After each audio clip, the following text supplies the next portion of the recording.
Presidenta, para hacer algunas preguntas y quizás gran parte de lo que se ha estado argumentando pueda darnos luces el señor Guzmán. ¿Usted conocía a Edgar Ramírez Cadenillas? Conocía al señor Edgar Ramírez Cadenillas del rubro de hidrocarburos en la parte estrictamente profesional. Digamos, ¿tenía alguna amistad con él en el campo profesional? Ninguna amistad. Lo conocía del sector hidrocarburos. Estrictamente profesional. Estrictamente profesional. ¿Desde cuándo lo conoce? Lo conozco desde que él trabajaba en Ocinermin y yo trabajaba en el Ministerio de Energía y Minas, posiblemente 2003, 2004. Él laboraba, si mal no recuerdo, en Ocinermin. Ok. ¿Sabía usted que el señor Ramírez Cadenillas tenía una estrecha relación con la constructora basilera Odebrecht? Desconocía. Y además estaba relacionado a Latin Energy, no sé si lo dije bien, por los que hablan bien inglés, yo soy quechohablante, así es que por favor tengo derecho allá. ¿Sabía usted que asesoró a Kuntur Transportadora de Gas, firma subsidiaria de Odebrecht para la obra Gasoducto Sur Peruano? ¿Sabía usted eso? Desconocía, señor congresista. Él llega en la etapa final del proyecto. Estuvo a cargo mayo hasta julio del 2014. Desconocía de esa relación profesional que él tenía con esta empresa. ¿Cuál es su opinión como abogado? En este caso está usted como asesor legal de parte del Estado. ¿Cuál es su opinión sobre el accionar del señor Ramírez Cadenillas? ¿Usted cree que fue correcta estar en ambos lados del mostrador? Señor congresista, yo no puedo darle una opinión de eso. Yo creo que cada persona se conduce en base a las consideraciones profesionales y morales que le corresponden. Entonces, para mí es difícil darle una opinión en ese sentido. Lo digo porque usted representa al Estado, entonces en esas circunstancias de negocios usted estaba viendo pues la plata de todos los peruanos, entonces ahí había pues una situación, y además es usted peruano, ¿verdad? Entonces soy peruano, cumplía su papel, debió cumplir su papel ahí, bueno, es una opinión quizás más ético-moral, pero yendo más allá, ¿conoció usted a la señora Claudia Jocama Cuahue? Conozco a la señora Claudia Jocama Cuahue de su participación en las reuniones que ella asistía a Proinversión con ocasión del proyecto Gasoducto Sur Peruano. Pero solamente una pequeña acotación a su anterior intervención, señor congresista.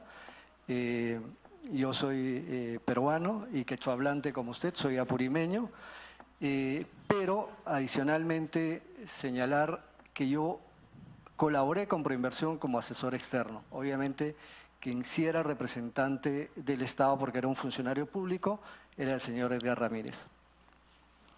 Ok. Y usted me dice que conocía a la señora Claudia, ¿y sabía que a ella se le acusó por un delito de colusión incompatible?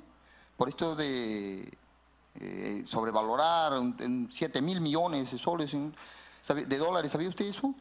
Yo asistí a ese proceso, señor congresista, en calidad de testigo y entiendo que hay una acusación en ese sentido en la Fiscalía. Pero detalles de esta situación no conozco, pero además ocurre justamente como consecuencia de esta situación de la adjudicación del proyecto Gasoducto Sur Peruano. Le reitero a la señora Claudia Jocama, la conocí estrictamente de las reuniones a las que ella asistía en representación del consorcio Gasoducto Sur Peruano ante Proinversión.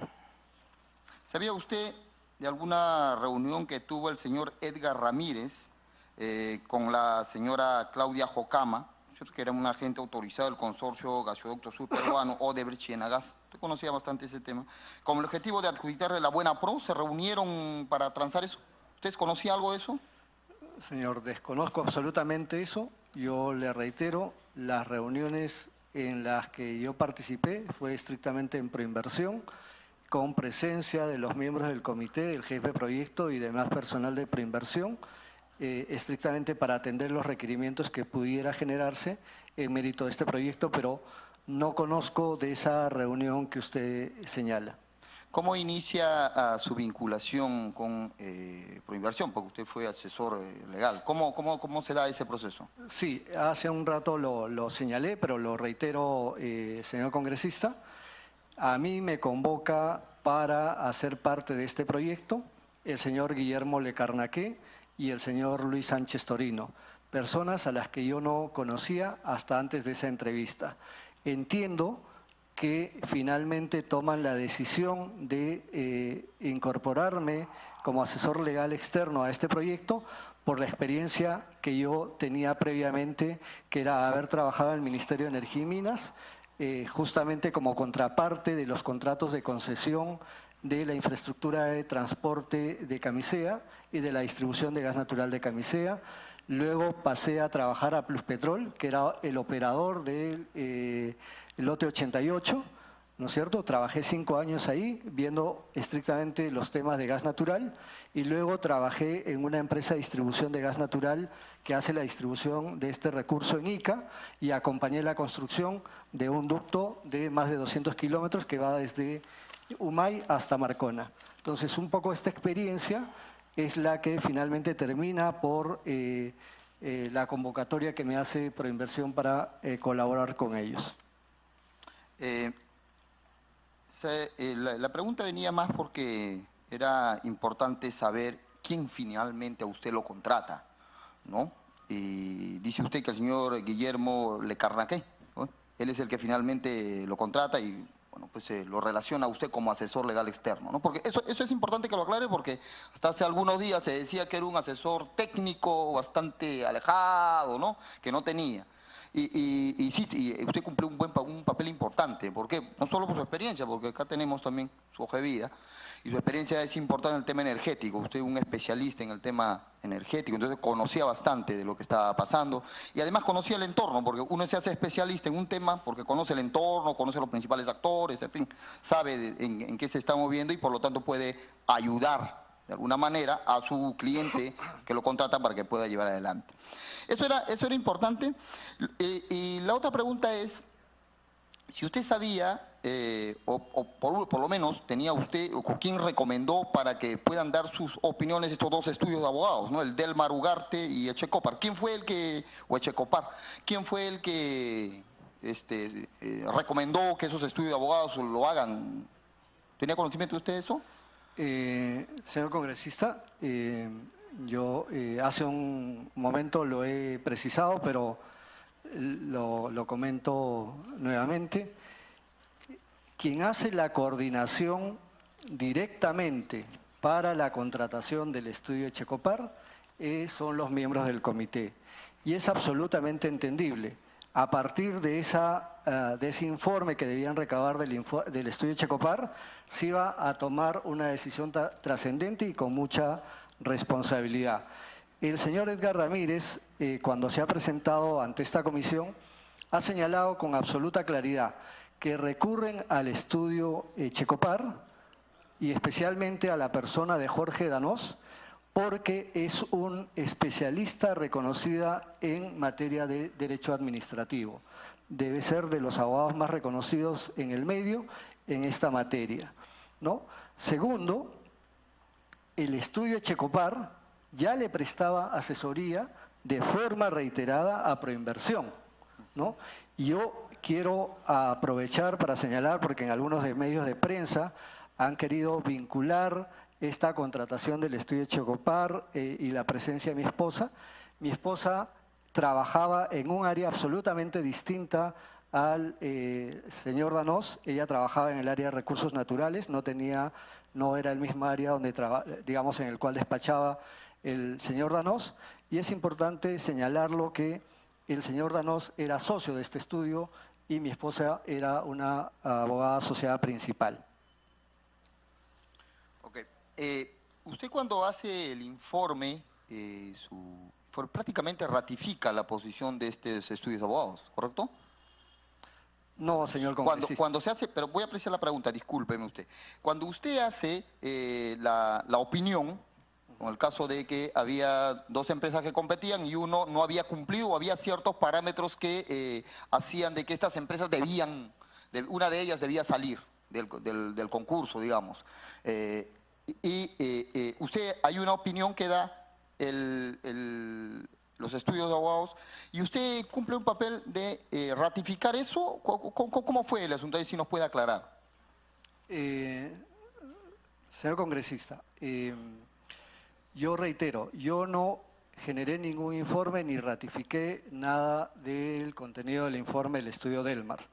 Yo quisiera aprovechar su pregunta para, en la documentación que les he alcanzado, les he elaborado una línea de tiempo de cómo ha sido bastante consistente, digamos, la manifestación, los documentos generados por Proinversión, por los miembros del comité, por las personas que estuvieron involucradas directamente en este tema, donde señalan que yo no tuve ninguna participación en este tema de la descalificación. Y quiero ponerlo, digamos, en esta línea de tiempo, señor congresista. En octubre del 2014, ¿ok?, o sea, es apenas ocurrido el evento de la adjudicación y obviamente esta situación presentada con la descalificación. Proinversión, como institución, remite una ayuda a memoria a la Fiscalía a raíz del requerimiento de documentos y señala claramente que la descalificación se produce en base a los informes del estudio Delmar y el estudio de Checopar. Lo señala textualmente en esa ayuda a memoria, cuyo documento les he hecho llegar. Posteriormente, el 17 de septiembre del 2015, los señores Gustavo Navarro, miembro del comité, y Luis Sánchez Torino, jefe del proyecto, hacen sus descargos ante la Contraloría. En estos descargos señalan claramente, textualmente se puede desprender, lo he adjuntado a la documentación que les he presentado. Dicen que la descalificación se produce en mérito de los informes del estudio Delmar y el estudio Checopar. ¿Ok? Enero del 2017, el señor Edgar Ramírez, presidente del comité, le remite una carta notarial al programa Panorama, donde pide una rectificación por el informe que se generó. Pero lo importante para lo que estoy comentando, señor congresista, a esa carta notarial se adjunta una línea de tiempo. En esa línea de tiempo tiene un recuadro final donde el señor Edgar Ramírez señala la descalificación, el señor Edgar Ramírez, presidente del comité, la descalificación se produce en mérito de los informes Delmar y estudio Checopar. 7 de febrero del 2018, señor congresista, la semana pasada nada más, estuvo presente el señor,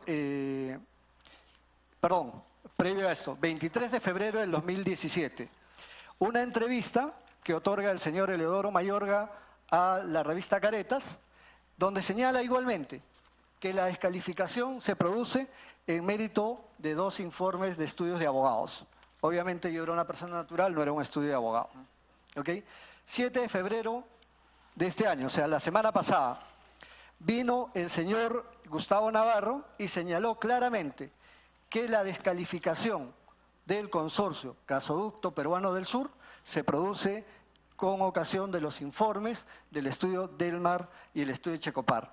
Pero, señor congresista, un tema absolutamente relevante.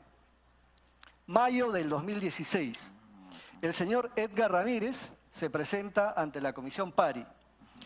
En esa declaración que él presta ante la Comisión PARI, hace mención al tema de la descalificación y obviamente al estudio Delmar y al estudio Checopar, pero señala, se le requiere respecto a mi participación y el informe del 28 de junio del 2014 que yo elaboro.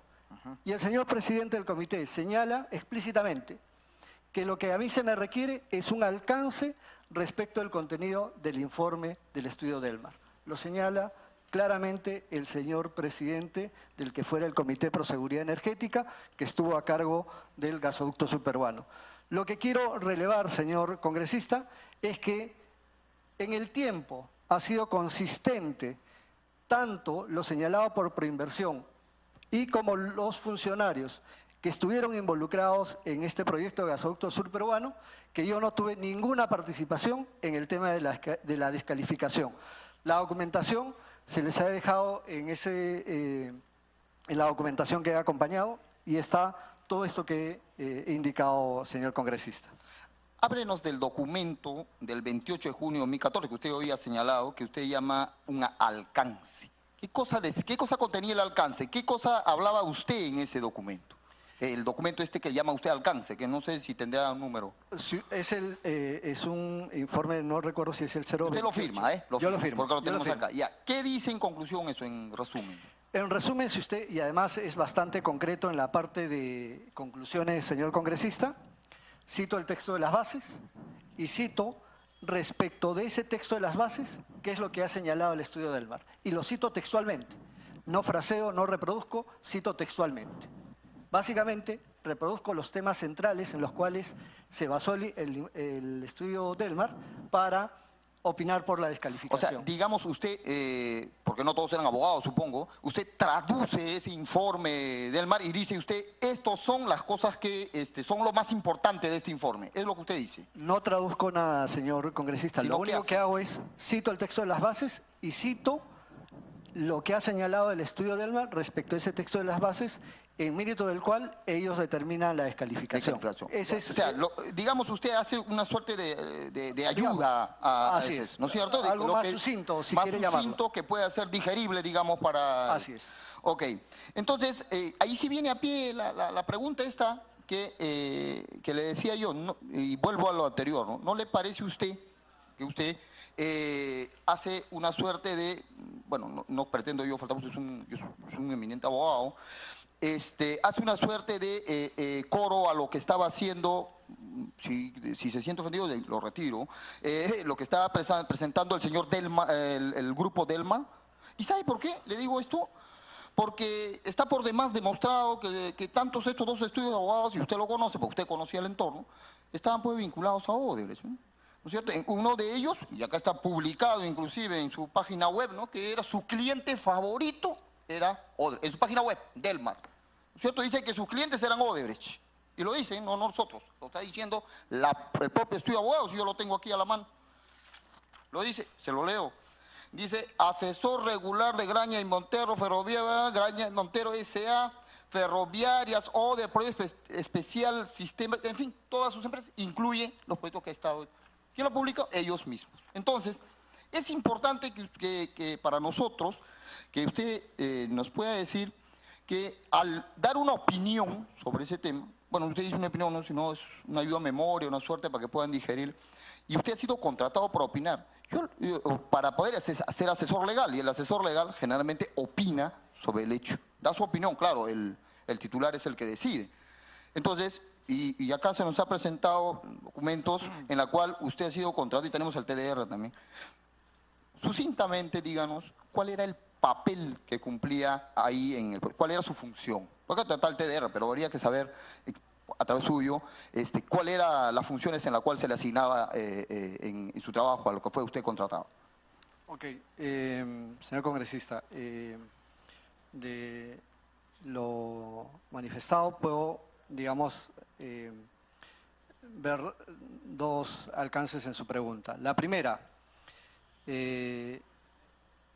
lo he señalado al principio de esta participación. Hay un primer informe donde sí explícitamente hay una recomendación mía, hay un juicio de valor, hay un análisis y hay una recomendación, y lo que señalo en esa recomendación es que se permita que el consorcio gasoducto peruano del sur haga una subsanación con relación a esta situación del cambio porcentual de los miembros en este consorcio. ¿Okay? Yo hago una recomendación porque se mantenga en carrera los dos. Este segundo documento es a pedido del comité, les doy un alcance de lo que tiene el informe del estudio Delmar.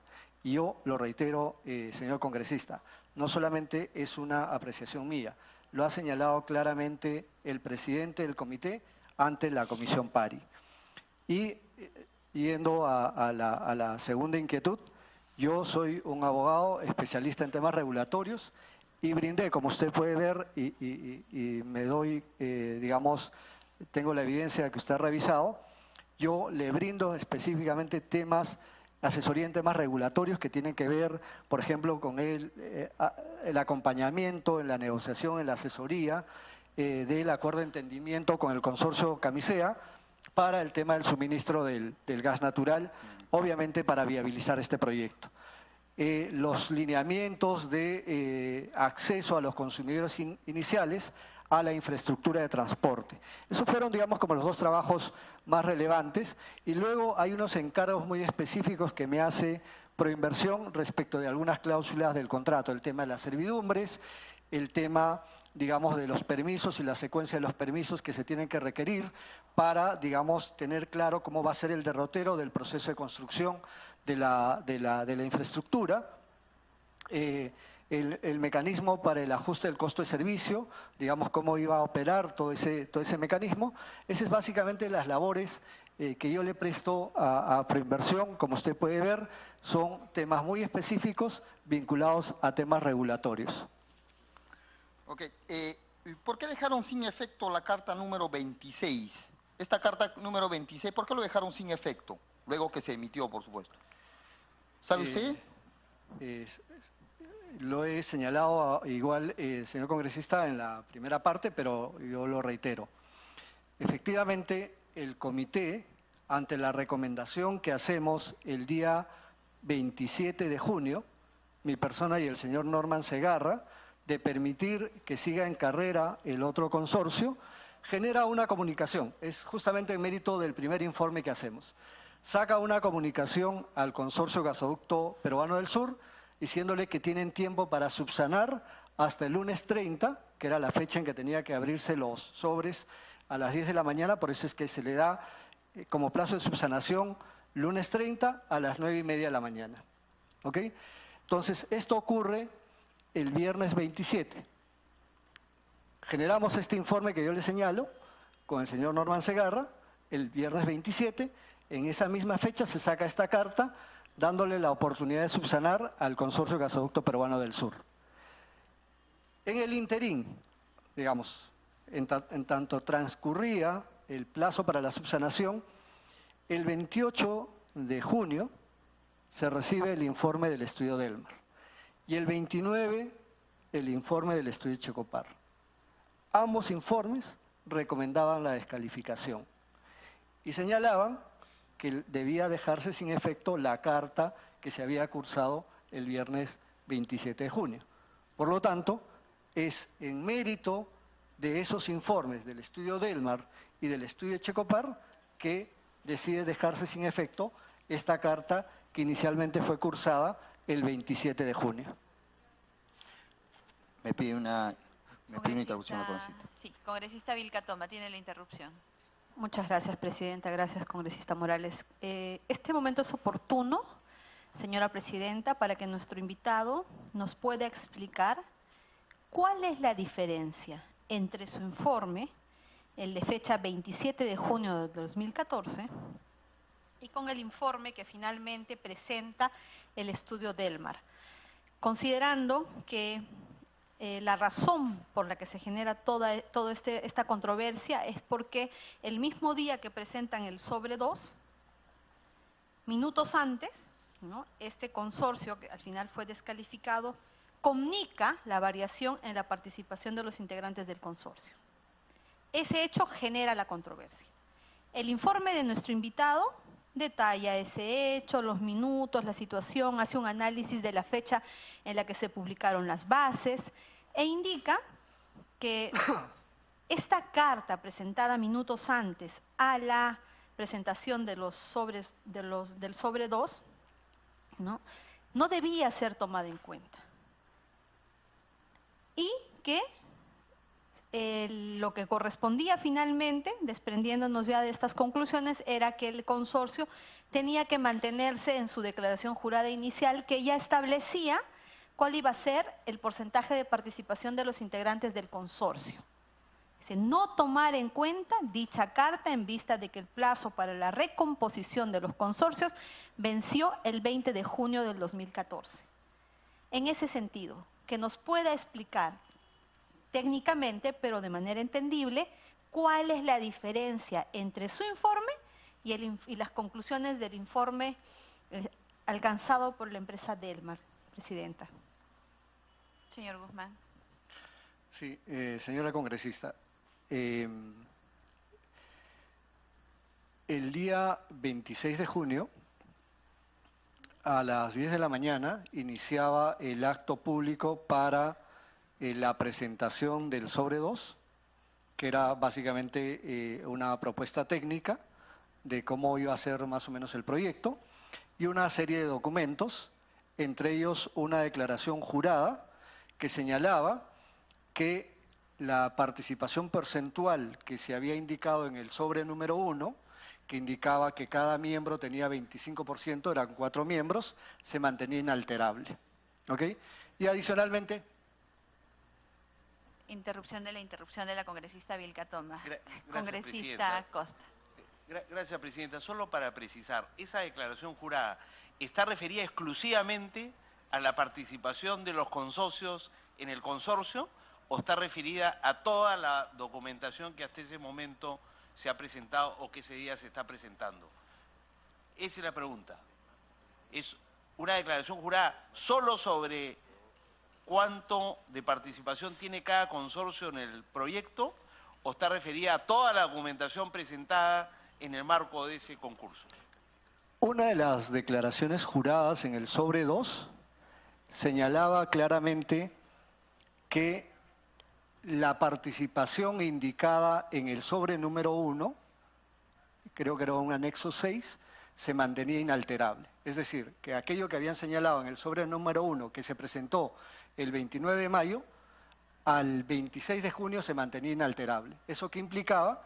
Que en el sobre número 1 habían señalado que los 4 miembros del consorcio tenían una participación de 25%. Entonces, cuando presentan esta declaración jurada el 26 de junio, decían que eso se había mantenido inalterable. ¿Ok? Estoy hablando del acto público donde se presenta el sobre 2 y el sobre 3. El sobre 3 es la oferta económica. En simultáneo, por mesa de partes, ¿no es cierto?, se presenta una carta por parte del Consorcio Gasoducto Peruano del Sur, donde indican una participación de los consorciados distinto a lo que figuraba en este sobre 2. Uno de los miembros había reducido su participación al 2% y los dos, el restante, asumían una participación 36.22%, si mal no recuerdo, pero ahí está la documentación. Entonces, se presenta, digamos, eso no lo conocemos en el acto público. En el acto público, un abogado de este consorcio señala que se había presentado una carta, pero sin precisar, pero ya después verificamos y obviamente lo que se evidencia es que había una discordancia entre una carta presentada por mesa de partes y lo que habían declarado en el sobre número 2.